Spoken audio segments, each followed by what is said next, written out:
Quiz is officially Thursday. There's an awards assembly tomorrow that's going to cause some scheduling issues. So I don't know what those issues are yet. I just know that there will be issues as far as like shortened classes or missing classes. I don't even know. All I know is the quiz will be Thursday. So that's all I know. I don't know what time the assembly is. I don't know too much about that. I just know that Thursday you'll take a quiz. If you're gone for track or FBM CRA or PCRA or FFPAC or whatever, you'll just make it up next week. Sound good? All right, good. So let's go through this bad boy. I'm going to go through how I would solve each of these step by step, and you're welcome to give input as you see fit. Obviously, I had asked you to get this done before today, so you should be checking your answers more than just copying down my work, of course, right? So for number one, we start out with 2n over 8n, and we take away 2m minus 3n, all also over 8n. So what's nice about this is the denominators are already the same. So if you were going to miss this one, it would be that you would forget that this minus sign right here needs to be distributed. And so if people miss a problem like this, 100% of the time is because they forget that this minus also goes to this minus. And so that's where the issues might arise. And so we're going to take the 2n and then subtract this 2n. That doesn't mean anything. The interesting thing is that this plus 3n really becomes, or this minus 3n really becomes a plus 3n. So we wind up on top with 5n's minus 2m's. And then we just stick it all over 8n and we're done. The difficulty scale of 1 to 10, that's like a 1.2. I mean, there's absolutely no meat on that bone at all. The only potential issue, like I said, is that minus sign that needs to be distributed. So don't forget about that guy. For number two, we again see that the denominators are already the same. So all we really have to do is subtract the tops. And again, the same speech is that if you're going to miss it, I hope you don't. I hope like you don't ever miss anything. But if you're going to miss this one, it's going to be because of that minus not getting distributed correctly through the second half. So it's on your paper. I'm not going to copy them all down.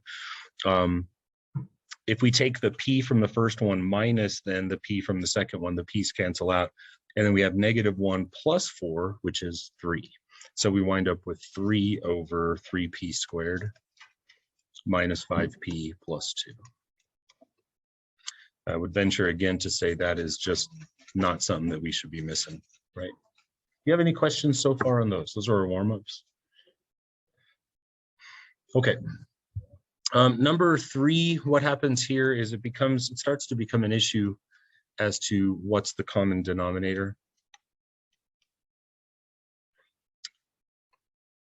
And I know I'm always carrying on and blah, blah, blahing you to death about factor this and factor that, but quite frankly, there really is no benefit to factoring this denominator, even though you could pull out a 5. It's not going to really serve any purpose. It's not going to give us any huge conclusion. So the least common denominator winds up being, I need one of those and one of those.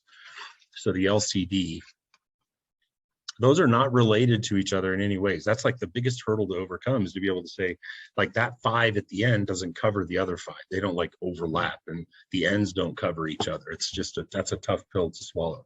So for your least common denominator, you need a 5n plus 5, and you also need a 3n minus 5.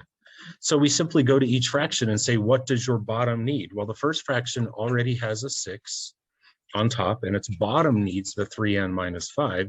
So we multiply it by what its bottom would have needed. And then we go to the -2, and we say, well, your bottom would have needed the 5n plus 5, so we multiply you by that. Do you have any questions about that?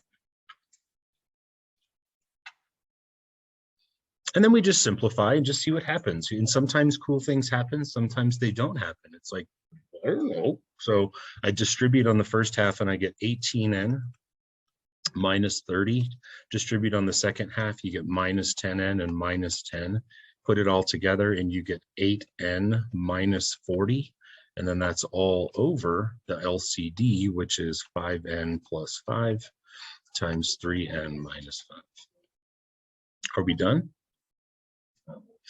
No, I mean, yes, actually we are, but no. And I appreciate the sentiment of you saying no, because again, you're saying No, I can factor, right? Maybe I can cancel things out. As it stands, if you try to cancel anything in its current state, it's not going to end well for you. But you do observe, you've done enough hundreds of these that you observe that the top could be written as 8 times n minus 5. Okay, cool. And then you also might observe that on the bottom, this first one could be written as 5 times n plus 1. But it's at this point where you realize, like, even if I factor it completely down, even if I take it down to its like bare, like factored DNA like this, you look at the bottom, you look at the top, and I ask you again, can anything cancel out? No. So that factoring step is one of those things that we do just to make sure that we're done. Sometimes it'll pay dividends, and in a case like this, we go, oh, well, that was kind of a waste of time. But at least now we know we're actually done. So you could submit the answer like this, or you could submit it like I had it before I factored the top and the bottom. In fact, submitting it like this, though, is pretty smart because it shows the world like, hey, I did my due diligence. I factored this out, and I can show you why I'm done. Like, I can show you that there's nothing that cancels out, right? Questions there?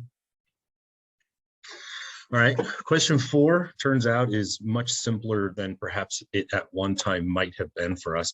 I think you're wise to my little tricks now. You know that this first denominator is x minus 4. Your second denominator is backwards, 4 minus x. And this ain't our first rodeo, right? We know what to do. How do we solve this little dilemma of that one being backwards? Yeah, you pull out a negative.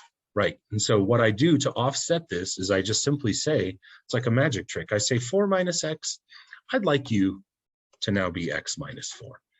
But in payment for that, you had to have pulled a negative out, and then you simply have a negative just in limbo, and you're like, where should I put this negative? And there's no better place in the world than right there, turning that into a plus. It becomes a remarkably simple situation. And then you just go like second grade on this problem. 5 plus 3 is 8. Stick it over the LCD. Done. Piece of cake. All right. Question 5. Did I go over this with you yesterday? I don't remember. Some classes, some people I did, some people I didn't. Sometimes it's good to cancel things out at the beginning. I'm going to go back to problem number 1. And it's still up here on the board. You would notice, of course, in problem 1, that you could have canceled those ends, huh? And you could have reduced the 2 and the 8. But the trouble with that, and I hope I don't have to say this more than once, why that doesn't make sense is because why would you ruin this perfectly good situation where the denominators are already the same? You wouldn't. And so in a case like problem 1, don't do what I'm about to do. I'm about to do what I'm about to do because it's going to make my life simpler. So when you look at the first fraction on problem number 5, you see on the top and the bottom of the first fraction, there's n's. I'm going to cancel those out. And you also see that it's 4 over 2, which last I checked reduces to 2 over 1. So I'm going to change the first fraction to make it easier for the rest of the problem. And I'm actually even going to mess with the second fraction as well. If you think about the second fraction,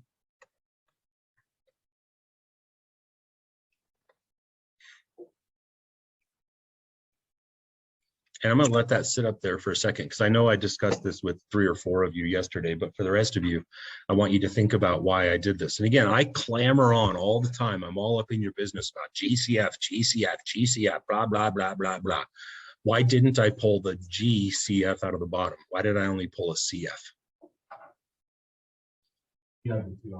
Because I have a 2 on the top, a 2n on the top, and I'm thinking, I don't want to pull out the full GCF. I could have pulled out a lot more than this. I could have pulled out 6n on the bottom, but there's no benefit. There's nothing to be gained. I purposely, smartly said, well, if I just pull out a 2n, I left a little bit in here. There's still some meat on that bone, but I did this on purpose so that my 2 n's would cancel.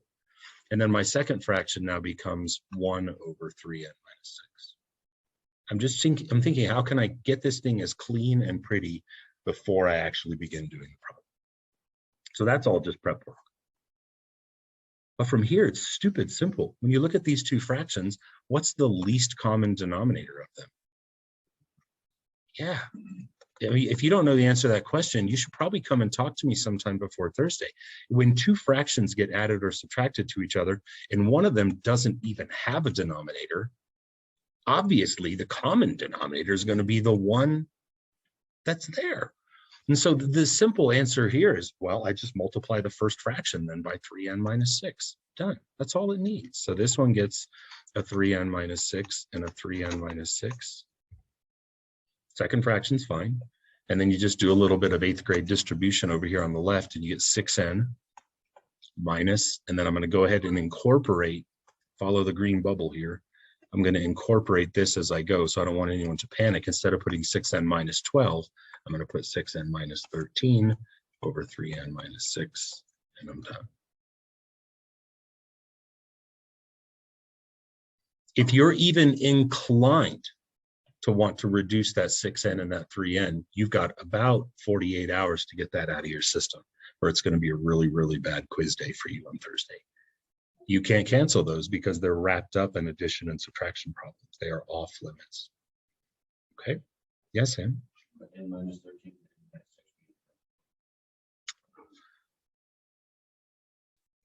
13. Did you mean to say the 3n minus 6? Yeah, well, I pulled out a 3. Yeah, that's what you told us yesterday. Oh, it's fine. Okay, and here's, yeah, you're right. And I'm sorry, I should say this on every single problem, and I need to do a better job of this. Could I factor my final answer? Like, this is my final answer, and I'm sorry, I don't mean to be inconsistent. This is the final answer, but you guys are exactly right. Like, if I want to make sure that it's my final answer, could I factor the bottom? I could. This turns out to be that pointless factoring that I talked about 5 minutes ago. I could take the bottom and pull the 3 out and write it as 3 times n minus 2. But the conclusion that I arrive at is that the 3 on bottom can't cancel with any lone factors of 3, 6, 9, 12, 15, 18 on the top, and the n minus 2 does not exist on the top either. For that reason, that would be factoring that you could do, but you wouldn't have to do. Sorry for the confusion there. Questions there? So either one, what I had, what I have in the yellow box is a great answer, and that is also a great answer. So either way. Sam, you good? Sure. Okay. That takes us then almost up to the halfway point here, problem 6. My thinking on this is I'm going to do the exact same thing that I told you to do on problem 5. And that is, let's make our lives just a little bit easier. Why not? So you look at the first fraction, it currently says 6v over 2. Don't look at me, look at problem 6. You see this 6v and the 2, what could that reduce to? 3v over 1. And I keep putting things over 1, not because I'm having some kind of a mental breakdown here. It's because I know I'm going to want it as a fraction in a minute anyways. Might as well just put it over 1. Do it now. And then the second fraction, you may not initially look at it and say, well, I can't just reduce anything, but you can. The top is 6, and the bottom is 3 times v squared plus b. It's a big brain question coming here. Again, Mr. Ahern all year, GCF this, GCF that. I did not take the GCF out of the bottom. I only took the 3 and I left the v behind. Why? Because the 6 and the 3 could cancel. And had I pulled a v out, sorry for the rhetorical incoming question, would the v, if I pulled it out, have had anything on the top to cancel with? No, so it would have been pointless. Sometimes GCF isn't necessarily what you need. We should call it like the ECF, like the enough common factor, or the SCF, the satisfactory common. I don't even know. You don't always need everything. Yes.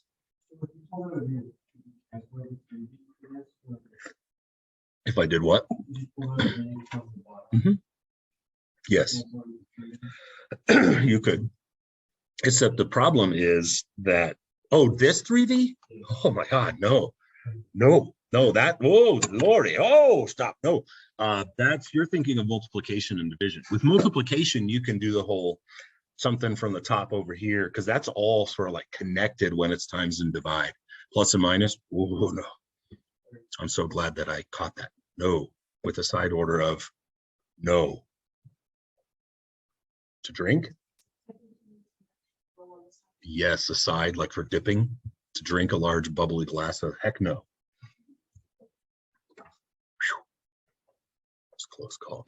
Anyhow, now that I'm done with that, whatever that was, I'm going to take this 3, cancel it out with this 6, and the 6 will be left over as, of course, a 2 when you divide it by 3. So the current state of our problem then is here. There it is, and it's ready to go format. And now I look at it and say, again, stupid question, what's the least common denominator now? Obviously that, very good. And so I simply look at the first fraction and say, well, you need to be multiplied by v squared plus v. And then I look at the top and say, well, fair's fair. You need to be multiplied by v squared plus v. My bad, there, I fixed it before you could yell at me, there. Good. This answer, I know from people who worked and got things done, this answer made some people uncomfortable because it's not really what we're used to, but it is what it is. When we multiply right here, we get 3v to the 3rd. It is what it is. And then when we multiply here, we get plus 3v squared. And then, of course, yet again, I'm doing this green cloud bubble because I care about you guys. And if I had $1 for every time someone overlooked that minus sign, that one, see that one? Could pay off my house. Don't forget about that one. So I'm just going to stick a -2 at the end. And then I'm going to put it all over v squared plus v. And I assure you that this is done. There's no factoring that we can do on the top with that awkward 3-term cubic polynomial. We could pull a v out of the bottom, but again, it's going to do us no good because you can't pull a v out of the top. So done. Completely. Good still? Halfway point, any questions yet? All right, number 7, we begin by factoring the second denominator. So our first fraction is just 1 over x. Our second fraction is not what it seems. It's 1 over x times x minus 1. Factoring now becomes pretty critically important from this point on. You got to factor those bottoms and really see their DNA. Like, who are you really? X squared minus x is really x times x minus 1. And then it becomes, I hope by this point, pretty obvious that the least common denominator is I need one of those and I need one of those, right? By having it factored out, it makes it a little bit more obvious that the first fraction doesn't need the full treatment of x squared minus x. It only needs the x minus 1. It's already got the x. The top then of the first fraction, if you distribute 1, which I can't believe I'm saying that out loud. Anyways, you get this. I'm going to have to explain myself, aren't I? Okay, so what's 1 times x minus 1? X minus 1, thank you. 1 times anything means the anything doesn't change. And then if I combine the tops together, let me make like a little green thing. What's x minus 1 plus 1? That. Good. So is this a good final answer? No, of course not. The x's can cancel, right? Because they're factors. Yeah. So I'm going to take the x on top and eliminate it with the x on bottom, leaving me with an answer of 1 over x minus 1. Whenever the entire top of a fraction dies, you need to put a 1 there in placeholder. Good. Question 8. When you look at the two denominators, I hope by the time, if by chance you're sitting in this room and these problems give you fits, I hope in about 2 minutes you look back on this and say, that's the one of the easiest ones on the quiz. I got this.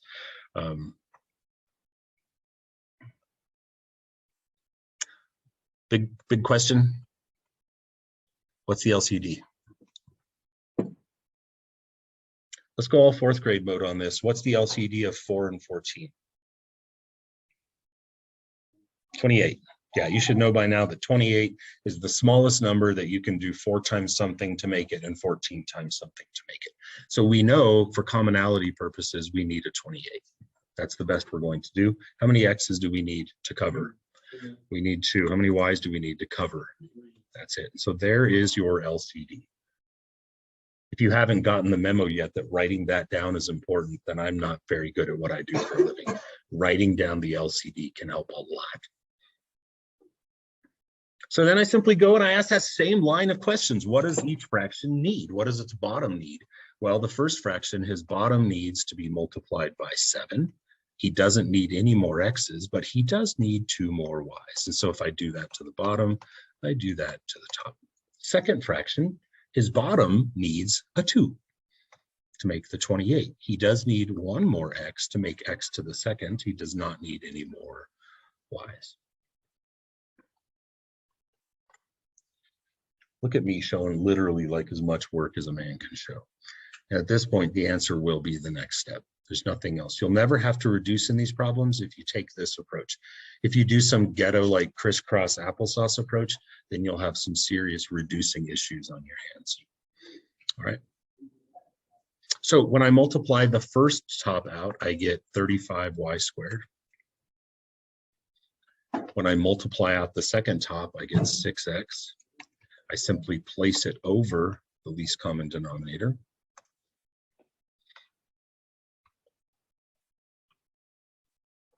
And I'm done.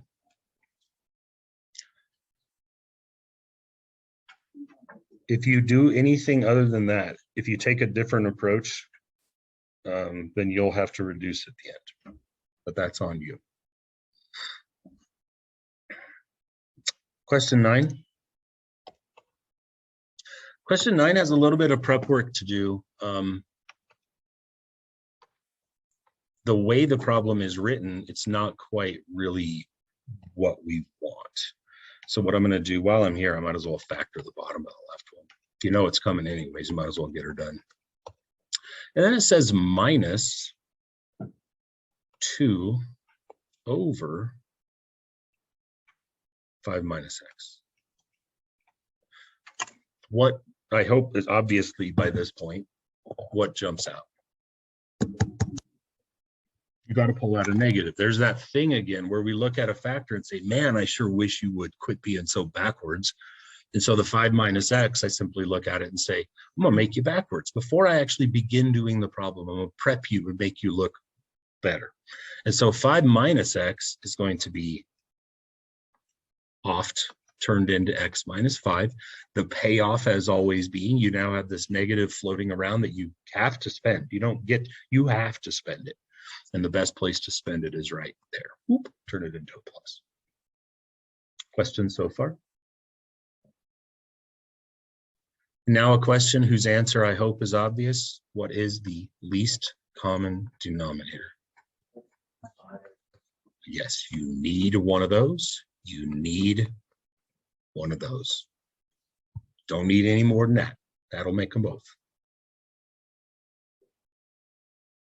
And then, of course, the line of questioning again. What does the first fraction's bottom need? Nothing. What does the second fraction's bottom need? Yes, so we take it times x plus 4. We take the top times x plus 4. And now at this point, it becomes a very basic question of, can you just do some basic algebra? Can you simplify the top of this? Let's start there.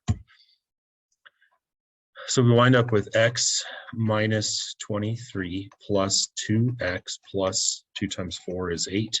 And we wind up, when we put all that garbage together, we get 3x minus 15. And then it's over the LCD.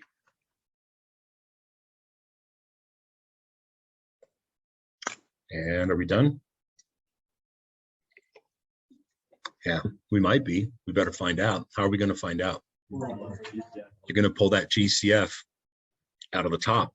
And if you pull a 3 out of the top, then you know that it becomes 3 times the quantity of x minus 5. And then you realize, hot dog, I'm really glad I did it this time because it paid dividends. It hasn't in a couple of instances, but this time you go, jackpot, x minus 5 and x minus 5, you're out, leaving us with 3 over x plus 4.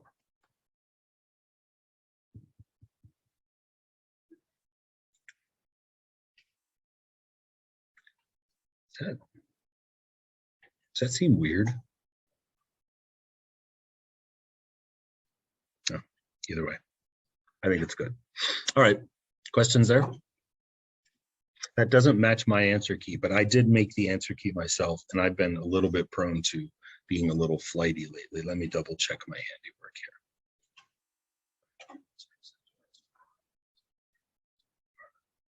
Nothing there, 2x. Yeah, that's right. Okay, good there? Right. Number 10 is the denominators are already the same. Are you kidding me? What a joke. How did this problem make it to number 10? This thing is a, you're like going through a video game and the bosses are getting harder and harder. And then you get like to the 10th boss and you're like, what? This is easy. So I just take the top of the first fraction, which is 4x. And then I subtract the top of the second fraction, which is 20. And then I put it all over the least common denominator, which in its factored form is x minus 5 times x plus 3. Are we done? No. And the answer to y is exactly the same as it was on question number 9. And that is, well, factor, ding dong, let's make sure. Maybe it's done, maybe it's not. But if I rewrite the top by pulling out a 4, then the top is 4 times x minus 5. And then you jackpot again, cancel, final answer is 4 over x plus 3. Good? You guys still rocking? I was hoping I could get by with 1 page, but look, I can't. I gotta go to page 2. Hey, what is this? Another one, number 11. The denominators are already the same. What is going on? So here's what the top will look like. It'll say 6x minus 12 minus 15x plus 6. And then I'm going to put it all over the LCD, which is 3x minus 6. Easy peasy. Is there a distraction out there? Someone being a riotous jerky turkey? Okay. Mr. Math teacher over here, having done a few thousand of these and graded a few thousand of these, can tell you if you're going to mess up again, back to the beginning of class, you're going to do it right there. Don't do it. Just saying, if you do, it's going to happen right there. That minus in between the two fractions has to permeate all of the top of the second fraction. It distributes all throughout, changes the minus 6 to plus 6. Don't miss that. And then we wind up with 6x minus 15x is negative 9x, and then negative 12 plus 6 is negative 6. And why are you whispering at me? What'd you say? No, I want to know what you said. Okay, is that your final answer? No, that's not good. So your let's go is premature. Something about this just reeks as it's not done. What do you notice? Factor it. Listen, I'm telling you, if you haven't gotten that memo yet, there's 3s all over the flipping place here. This thing just reeks of 3s. And so if I went to the top and I pulled out, you can pull out just a 3. It's fine. Pull out a 3. I know I'm always telling, again, I'm kind of contradicting myself. I'm always like, if it starts with a negative, you got to factor a negative. But in this case, it's just no harm, no foul. If I just pull out a nice clean 3, what's left is negative 3x minus 2. Yeah. Okay, good. And then on the bottom, if I pull out a nice clean 3, I'm left with 3 times x minus 2. And my intent isn't to factor as much as I can. I factor intelligently in accordance with what's going to help me get to the end.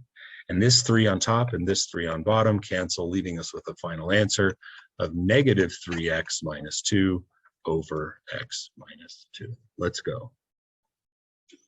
All right, excellent work. Just don't not finish. That was a purposeful double negative. Don't not finish the job. Got to see it through. Question I might ask if I were sitting in this and I were still awake right now, my teacher droning on at 8:20 in the morning would be, does this negative have to go here? No. You could, if that makes you uncomfortable, you could put it someplace else. But it's nice and safe tucked up there. And I quite frankly think that's just where I would leave it. If you were to move the negative, which I don't recommend in this case, then you'd have to turn this to +2, like that. So, and like I said, in this case, if you have this as your answer, nice. But there's no harm in just leaving that harmless little negative right where he was. Okay, good. All right. I believe that's then takes us to the last one. And then I do have a second practice quiz. And I hope you don't view practice quizzes as just more work. I hope you are intelligent and view them as awesome, another chance to practice. And so there's a practice quiz number 2. There will not be a practice quiz number 3. The next one will be the real quiz. So once I get done with this problem, if you don't have any questions, then I'll hand out the new one and we'll work today and tomorrow. Good.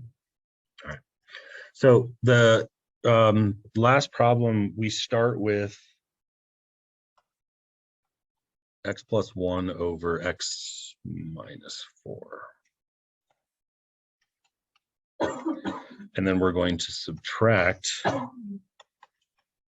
x plus 1 over, and you know what we're going to do. We're going to factor this. This factors into x minus 3 times x minus 4.